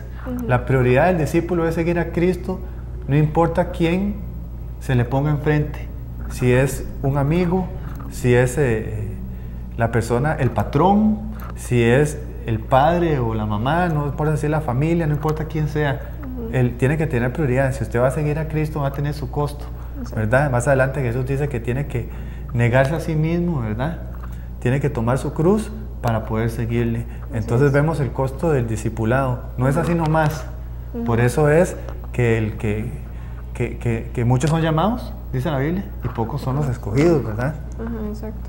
Me hace pensar también en cuanto a lo que es el ministerio que trabajamos, ¿verdad? De la voz de los mártires, que hay muchos ejemplos, pues, evidentes en cuanto a esta realidad, ¿verdad? Que aún es algo que aún sigue sucediendo, de cómo un día de eso leía el testimonio de una niña que su hermana se había convertido al cristianismo, su familia practicaba el budismo, y pues esta niña decide tomar la decisión por Cristo, ¿verdad? El Señor la llama a Él y ella decide aceptar. Y en el momento que ella va y le comenta a sus papás y le dice como, bueno, yo quiero seguir a Cristo, ¿verdad? Ellos la echan de su casa, después termina siendo también echada del pueblo, ¿verdad? La sacan de ahí y sufre ciertas situaciones ahí, pero esta niña permanecía como firme, ¿verdad? Ajá. Porque es ahí la importancia, ¿verdad? Que nosotros sabemos en quién hemos confiado. Y como dice, también me llama la atención el versículo 32 que dice, a cualquiera pues que me confiese delante de los hombres, yo también le confesaré delante de mi Padre que está en los cielos.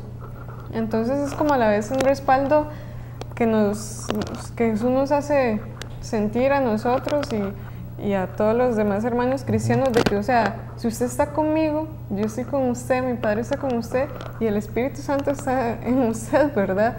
Entonces la importancia de de también pensar de que esto no fue algo que se dio simplemente en estos tiempos, sino que es algo que todavía está viviendo muchas personas y aún así, a pesar de que lo viven, siguen adelante. En el sentido, estamos hablando también acá, como esta parte donde dice, no temas a los que van a matar, pueden matar el cuerpo, ¿verdad? Pero que no maten el alma. Entonces, como hay personas que están sufriendo todo eso, pero aún así permanecen firmes y fieles al Señor, confiando en Él. Claro, pruebas y más pruebas y persecuciones van a venir a todo aquel que quiera, ¿verdad? Seguir a Cristo.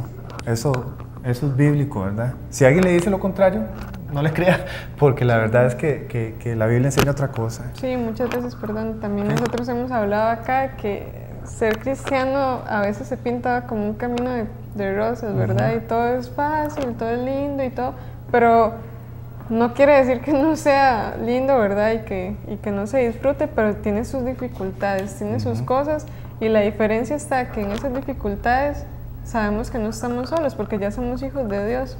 Así es. Y eso nos da las fuerzas para seguir. Y recordemos que las rosas tienen espinas, ¿verdad? Después, en el capítulo 11, Mateo nos empieza a relatar una historia muy bonita, ¿verdad? Porque habla de Juan, el precursor de Cristo, de Juan el Bautista, cómo le llegan, ya anteriormente a Jesús le habían informado que Juan había sido encarcelado por Herodes, ¿verdad? Y estaba en la cárcel, y ahora llegan los discípulos de Juan, donde está Cristo, y le dicen que Juan quiere saber si él era el Cristo o si debían de esperar a otro. Mucha gente coge este pasaje para criticar a Juan el Bautista, porque dicen, ¿cómo puede ser posible que el precursor del Mesías, de Jesús, dudara? ¿Verdad? Porque aquí parece porque está dudando, ¿no? Juan quería saber, ¿eres tú el que ha de venir? O sea, el verdadero Mesías, o me equivoqué, y estamos esperando a otro, va a ser otro, ¿verdad? Entonces, como que tratan un poquito ahí de criticar a esta reacción de Juan el Bautista, y se les olvida que Juan el Bautista es un ser humano como usted y como yo, ¿verdad? Juan tuvo dudas en ese momento.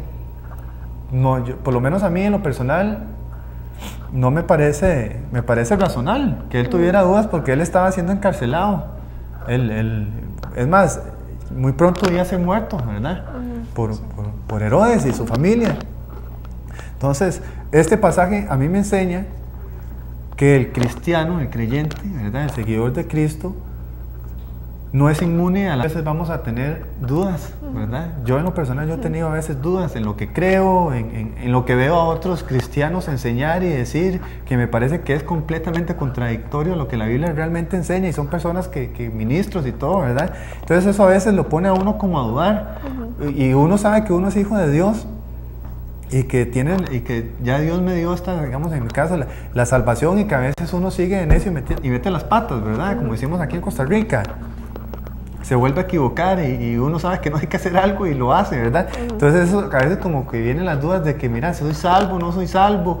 De verdad, ¿estoy haciendo bien en creer en Cristo como Mesías o no?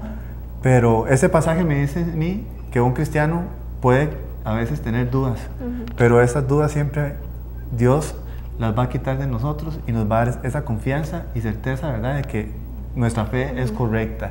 Sí. Ahora vamos a ir a unos anuncios y unos comerciales, y ya regresamos con ustedes para seguir en este estudio.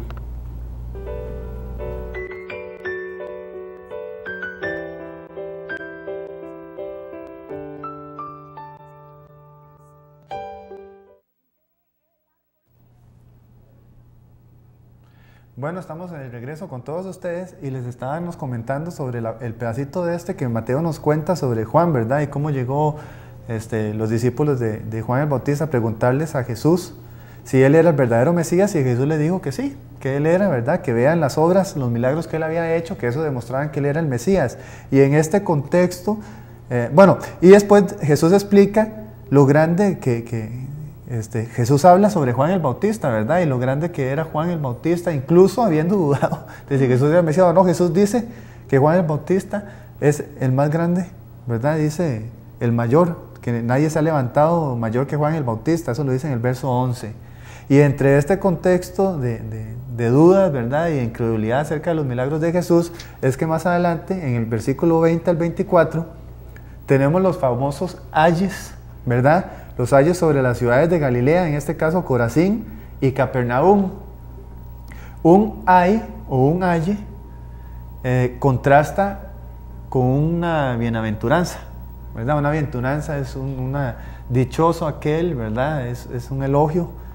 Un aye es un juicio. Y aquí tenemos un juicio que Jesús hace, habla acerca de un juicio sobre la ciudad de Corazín y Capernaum, un juicio de parte de Dios. Ahora, ¿por qué Jesús dice esto? Está hablando aquí de un juicio sobre esas ciudades. Jesús había hecho milagros, muchos milagros, como ya hemos visto, ¿verdad? Simplemente hemos visto apenas un 2%, tal vez, de la cantidad de milagros que el Señor hizo en Galilea. Y estas ciudades habían visto muchos milagros que Jesús había llevado a cabo y que lo proclamaban como el Mesías, como el Hijo de Dios. Pero estas ciudades, ¿verdad? La gente de estas ciudades no creyeron las obras milagrosas que Jesús hacía. No creyeron que Él era el Mesías. Entonces nuestro Señor Jesús se enoja, ¿verdad? Y habla sobre dos ayes que iban a venir, sobre dos ayes, dos juicios distintos que iban a venir sobre Corazín y Capernaum debido a la incredulidad de ellos. Ellos no creyeron que Jesús era el Mesías, ellos no creyeron en las obras, en los milagros que Él hacía, ellos no creyeron en sus enseñanzas, ¿verdad? Incluso cuando la gente misma había reconocido que Jesús enseñaba con mayor autoridad que los religiosos de ese tiempo. ¿Qué quiere decir esto? Los religiosos de ese tiempo, tanto con los fariseos como los escribas, hacen lo mismo que muchos cristianos hoy en día hacen. Sus enseñanzas estaban basadas en lo que otros en lo que otros religiosos de ese tiempo o anteriores habían dicho. En otras palabras, un fariseo citaba lo que otro fariseo había dicho sobre X pasaje de la Biblia, del Antiguo Testamento en ese caso, y lo citaba como autoridad al otro rabí, al otro fariseo. Hoy en día lo vemos con muchos cristianos. Citan con autoridad lo que otro comentarista, otro cristiano que ha comentado sobre qué pasaje, ha dicho sobre un pasaje, pero no tienen autoridad como lo que Jesús hacía. Jesús no citaba a nadie, Jesús hablaba directamente como lo que Él era, el Hijo de Dios, el que estaba sobre las leyes de Dios. Por eso más adelante vamos a tocar rápidamente en el capítulo 12, cuando Mateo nos narra sobre Jesús y el día de reposo, cómo Él se proclama mayor o Señor del día de reposo. Jesús era Dios, era el Hijo de Dios y estaba sobre las leyes de Dios. Él no las iba a quebrantar, pero estaba más allá en este caso, del día de reposo. Entonces vemos cómo ellos no creen, estas dos ciudades, las personas de estas dos ciudades no creen en Jesús como el Mesías. Entonces Jesús dice que por su incredulidad van a recibir ese juicio, ¿verdad? Y ya después llegamos entonces al capítulo 12, no sé, sobre el día de reposo, ¿verdad? Donde acabamos de hablar sobre cómo Jesús se proclama, ¿verdad?, como mayor del día de reposo. Y sencillamente fue un problema que sucedió en ese momento porque los discípulos de Jesús habían arrancado unas espigas ahí porque tenían hambre de un campo, ¿verdad?, sembrado, y los fariseos, que eran tan estrictos en la ley, no en la ley del Antiguo Testamento mosaica, sino en sus propias leyes, en sus propias interpretaciones de la ley, eran tan estrictos que ellos ni siquiera permitían hacer lo que los discípulos hicieron en este momento, y los condenaron como que ellos habían faltado a la ley de Dios. Y Jesús les dice que que eso no es así, que más bien Él está sobre la ley, sobre el día del día de reposo, ¿verdad? Y más adelante también hay una discusión en otro pasaje, no sé si en uno de los evangelios, que al Señor Jesús lo regañan más o menos los fariseos por lo mismo, y el Señor Jesús les recuerda de cómo David, ¿verdad?, con sus exiliados, en el momento de que su hijo Saúl los estaba siguiendo, ¿verdad?, para matarlos, ellos mismos habían metido y habían cogido al tabernáculo, ¿verdad?, y habían cogido el propio pan de la propiciación, ¿verdad?, y que el Señor no vio nada de mal en eso, ¿verdad?, porque el Señor es el Dios de las leyes y Él aplica su ley como mejor le parece, ¿verdad? Luego ahí, continuando con el capítulo 12, se nos habla sobre el milagro que hace Jesús este mismo día de reposo, ¿verdad? que es sanar a este hombre que tenía la mano seca, que me parece sumamente interesante el hecho de cómo Jesús utiliza, por así decir, la metáfora o no sé, en cuanto a lo que es el pastor y su oveja, ¿verdad? ¿Qué pasa si al pastor se le va su oveja y como dice acá, y cae en un hoyo y, o sea, la va a dejar ahí tirada o va a ir a recogerla? Es muy probable que vaya y la recoja, ¿verdad? Por esa relación que existe entre el pastor y la oveja. Entonces, en este caso, él, pues como lo explica así, ¿verdad? Yo soy como el pastor. Yo no voy a permitir, o sea, no voy a dejar de hacer algo, no voy a dejar de manifestar mi poder. Su misericordia. En ningún momento, su misericordia, exactamente, en ningún momento. Soy un Dios de tiempo completo, ¿verdad? Entonces, y Él es el soberano también. Acá Él muestra cómo, aunque ellos vengan y me digan, pero es el día de reposo y todo, ¿verdad? Él muestra, no, yo soy Dios, y extiende su mano y Dios sano, ¿verdad?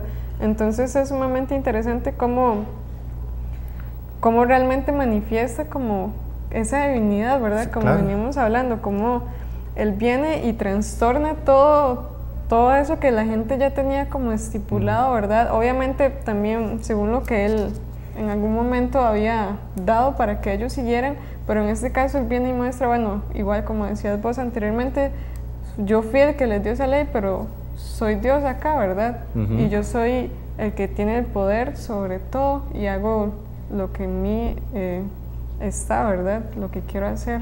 Así para es. bien de ustedes, porque siempre actúa para el bien de las el personas. bien. Claro que sí. Luego tenemos una discusión entre el grupo religioso nuevamente, ¿verdad?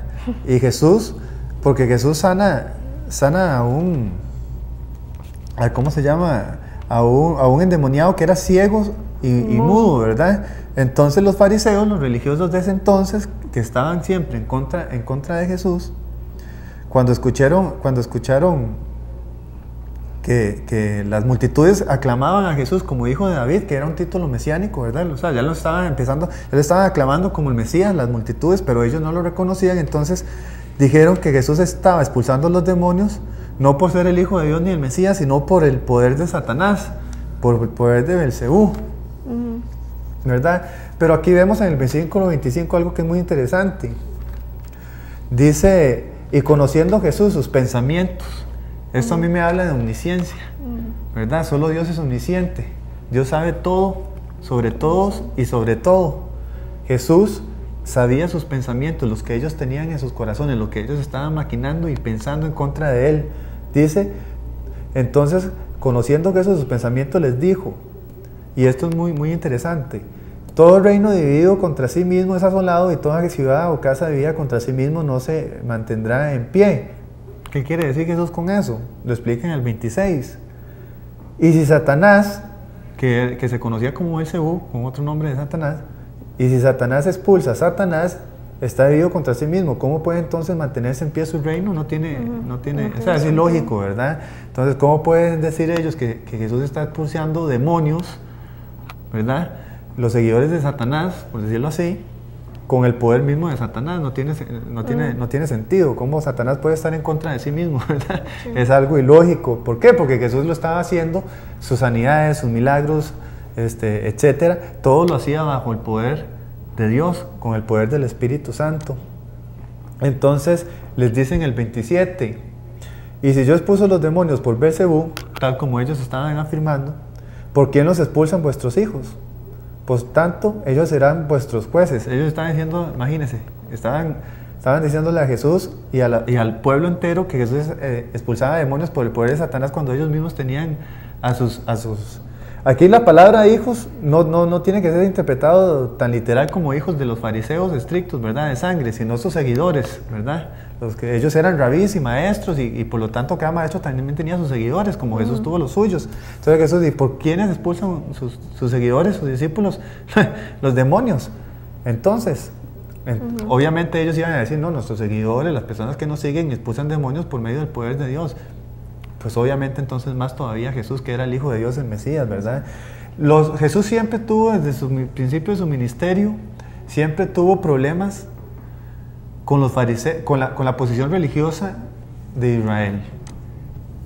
Y desde su nacimiento, siempre Jesús fue perseguido. Desde que nació, el rey Herodes lo quiso matar. O sea, Jesús siempre sufrió persecución desde el momento de su nacimiento hasta la muerte en la cruz, ¿verdad? Gracias a Dios, porque ese fue el sacrificio por nosotros, por nuestros pecados, ¿verdad? Pero es interesante, porque estas personas aquí dicen que Jesús estaba echando, ¿verdad? Demonios por el poder de Satanás, y es aquí donde Jesús les dice, en el versículo 31, por eso os digo, todo pecado y blasfemia será perdonado a los hombres, pero la blasfemia contra el Espíritu no será perdonada, ¿verdad? Ahora, ¿qué es ese pecado? Mucha gente no conoce bien qué es ese pecado. Jesús estaba echando demonios por el poder del Espíritu Santo. Estas personas estaban diciendo que lo hacía por el poder de Satanás.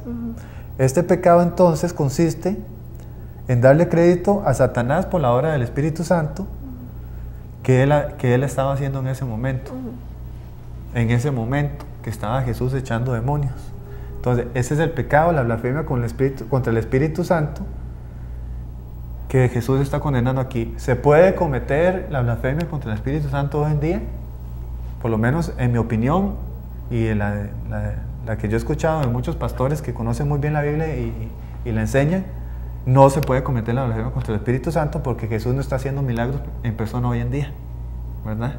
Para usted cometer la blasfemia contra el Espíritu Santo tendría que estar Jesús aquí haciendo milagros y que usted le diga a Jesús que Él está haciendo los milagros por poder de Satanás. Entonces es imposible. Otros interpretan de otra forma. Aquí sería cuestión de interpretaciones. Pero lo importante aquí es ver la persecución intensa que siempre siguió en al ministerio de Jesús, ¿verdad? Incluso, y vino de los religiosos, ¿verdad? Y del gobierno por parte de Herodes. Esos dos poderes, el gobierno y la religiosa, siempre estaban en contra de las cosas de Dios y en contra de Cristo. Y esos mismos poderes que estuvieron en contra de Cristo son los mismos poderes que están en contra de nosotros como cristianos, ¿verdad? Gobiernos que impiden el cristianismo a toda costa, ¿verdad? Los mismos religiosos que nos llaman legalistas, que nos tildan de religiosos también, pero de una forma ofensiva, ¿verdad? Pero dijo el Señor allá en los evangelios que el siervo no es mayor que su Señor, ¿verdad? Y si Él padeció persecución, nosotros también lo vamos a padecer. Así es. También acá me llamaría la atención marcar esa parte de cómo Jesús también les marca y les recuerda lo que es el día del juicio, ¿verdad? Y les menciona en el versículo 36 que dice que toda palabra ociosa que ellos hablen, o sea, todo eso que ellos están diciendo, van a tener que ir a dar cuenta en el día del juicio a Dios, ¿verdad? Y como mencionabas vos, ellos decían que expulsaban demonios y hacían todo esto por el poder de Dios, y Jesús lo estaba haciendo por el mismo poder, pero ellos estaban contradiciéndolo, ¿verdad? Diciéndole que era por el poder de Satanás, ¿verdad? Entonces también, ¿verdad? Esa parte como me gusta, ¿verdad? Porque son como esos, como Jesús mostrando también mucho de su carácter, ¿verdad? Y todo, de que recuerden que va a haber un juicio, ¿verdad? Así es. Yo estoy haciendo esto, pero ustedes van a tener que ir a dar cuenta al Dios, que es Dios sobre todo, ¿verdad? De lo que me están diciendo acá. Yo nada más estoy haciendo la voluntad del Padre. Exactamente, porque en ese momento, cuando dice, ¿cuál le dice? En el 36, cuando dice, y os digo que de toda palabra vana que hablen los hombres darán en cuenta de ella en el día de juicio, esa porción de toda palabra vana se refería en este contexto a las acusaciones que para un verano sin incendios de Jesús, ¿verdad? Esa blasfemia. Ellos iban y van a dar todavía, porque todavía no ha sido el juicio final de Dios, cuentas por haberse opuesto no solo a Jesús, se estaban oponiendo a Dios mismo, al Dios que ellos decían que estaban sirviendo, ¿verdad?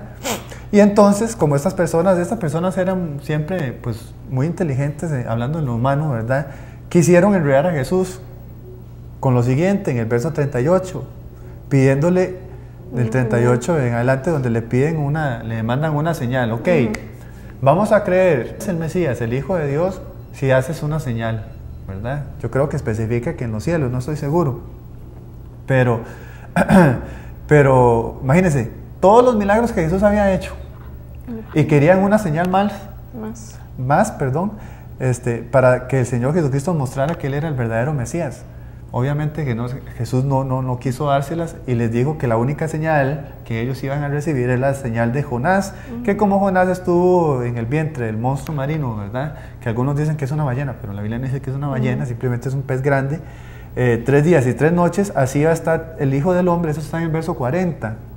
El Hijo del Hombre, 3 días y 3 noches en el corazón de la tierra. ¿Qué les está diciendo Jesús? Que la única señal que ellos iban a recibir iba a ser su muerte en la cruz y su resurrección al tercer día. Esa iba a ser la señal que ellos iban, para que ellos abrieran los ojos y vieran que Él era el Mesías, el Hijo de Dios.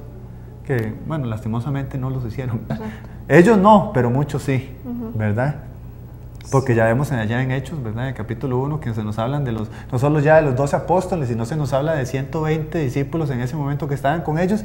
Y luego en el capítulo 2, cómo crece la iglesia de un solo golpe por 3,000 personas, y luego otras 5,000 y otras 8,000. Entonces ya vemos que los religiosos, los que decían que estaban siguiendo a Jesús, a Dios, rechazaron al Mesías. Y las personas que ni siquiera lo estaban buscando y mucho menos sirviéndole, ellos fueron y reconocieron quién era Jesús. Así es. Y bueno, para ir concluyendo hoy, para terminar con la oración, ¿verdad?, que siempre realizamos, acá en el capítulo 12, en lo personal me gustaría finalizar con lo que es el versículo 50, ¿verdad?, donde Jesús menciona que su familia, su padre, su madre, sus hermanos son aquellos que buscan hacer la voluntad del Padre, ¿verdad? Entonces es como también para nosotros una señal, ¿verdad?, una indicación cuál voluntad estamos buscando hacer para decirnos o dejarnos llamar hijos de Dios, ¿verdad? ¿Estamos buscando simplemente cumplir la nuestra o realmente estamos buscando, como Jesús lo hizo, la voluntad del Padre en todo momento? Y eso sería... Sí, y solamente para añadir aquí algo sobre esto, Jesús en este pasaje, el 46 al 50, Jesús no está ni negando a su familia, ni mucho menos, ¿verdad? Ni diciendo que no tiene amor hacia ellos y solamente a sus seguidores, no. Lo único que Jesús está enfatizando es que vale más la hermandad cristiana, ¿verdad?, que esa hermandad sanguínea, ¿verdad? Vale más la familia de Dios para nosotros como cristianos y creyentes en Cristo que la familia, pues, sanguínea, ¿verdad?, como le estoy diciendo. Entonces no se equivoque, Jesús aquí nunca rechazó a su familia para nada, al contrario, Jesús murió por ellos, murió por su mamá, por sus hermanos y hasta sus hermanas. La Biblia dice que también tuvo hermanas, para que no lo sabía. Entonces no nos confundamos, Jesús nunca negó a su familia. Lo que quería recalcar aquí es que es más valiosa la hermandad, la familia cristiana, ¿verdad?, en nuestro caso como cristianos, que la familia, pues, sanguínea, ¿verdad?, por supuesto. Las dos familias son, la familia sanguínea, ¿verdad?, es importante, pero si la familia sanguínea es un muro en contra que nosotros tenemos que sobrepasar para estar sirviéndole al Señor, hay que hacerlo, ¿verdad? Entonces, como le digo, son prioridades, ¿verdad? Primero Dios, luego la familia, porque yo he escuchado lastimosamente a muchos ministros también de Dios y gente cristiana decir primero la familia y luego el ministerio. Pienso yo, por lo menos en lo personal, que se equivocaron ahí de prioridades, ¿verdad? Primero está Dios, ¿verdad? Porque como dijo Sara ahora, vemos a los discípulos de Cristo cómo inmediatamente dejaron todo su trabajo, su familia y siguieron a Cristo. Primero está Dios y luego la familia, ¿verdad? Así es. Entonces vamos a realizar una oración. Les agradecemos a todos los que, pues, han estado sintonizando el programa, y entonces tal vez... Sí, vamos a hacer una oración. Vamos a orar por todas las personas, ¿verdad?, que necesitan trabajo, sanidades, por nuestro hermano Gonzalo, ¿verdad?, que como les comentamos al principio, este fin de semana está en un viaje misionero. Entonces vamos a pedirle a Dios por él y por los ministerios, ¿verdad? Entonces vamos a orar. Padre Santo que estás en los cielos, venimos delante de ti, ante tu trono, como tu palabra nos enseña, que tenemos acceso a ti como creyentes en tu Hijo. Venimos pidiéndote, Señor, primeramente, perdón por nuestros pecados, porque todos los días cometemos pecados, tanto de acción como de mente. Te pedimos que nos los perdones, Señor. Déjanos restaurar esa relación Padre e Hijo contigo, Señor. Te pedimos, Señor, que ayudes a Gonzalo en este viaje misionero que él está haciendo, que todo lo que él vaya a enseñar sea conforme a tu palabra y no conforme a su corazón y su mente. Ayúdanos nosotros, Señor, también para cuando explicamos tu palabra, Señor, a las personas, no decir lo que nosotros queramos decir o lo que nos gustaría decir, sino enseñar tu sana palabra, Señor, como tiene que ser. Pedimos, Señor, ahora también por todas las necesidades de todos nuestros hermanos y hermanas que están en los diferentes países del mundo. Tu palabra nos enseña, Señor, que la vida cristiana no es una vida color de rosa, es una vida que vamos a tener que enfrentar persecución, sufrimientos, tribulaciones, como tú, Jesús, los tuviste que pasar. Te pedimos, Señor, no que las quites, porque tu palabra dice que las pruebas nos hacen pacientes y perseverantes para seguir adelante como hijos y en tu ministerio. Nada más te pedimos, Señor, que nos ayudes a enfrentarlas, que nos des esa sabiduría para corregirnos, para seguir adelante, sirviéndote sin ninguna clase de temor, sin ninguna duda, Señor. Te pido, Señor, que mira nuestras hermanas y hermanas que están en necesidades, Señor, ya sea de sanidad física, laboral, de estudios. Te pido, Señor, que obres conforme a tu voluntad. Tú eres soberano y nada pasa fuera de tu voluntad. Eso es lo que nos enseña el libro de Job. A veces tú permites que nos sucedan cosas para disciplinarnos, otras veces para probar nuestra fe en ti. Así que te pedimos, Señor, que nos ayudes a salir adelante en tus caminos y que siempre, siempre, Señor, nos permitas servirte y esperando tu venida, que tú sabrás en qué momento vas a venir, pero sabemos que es pronto. Amén.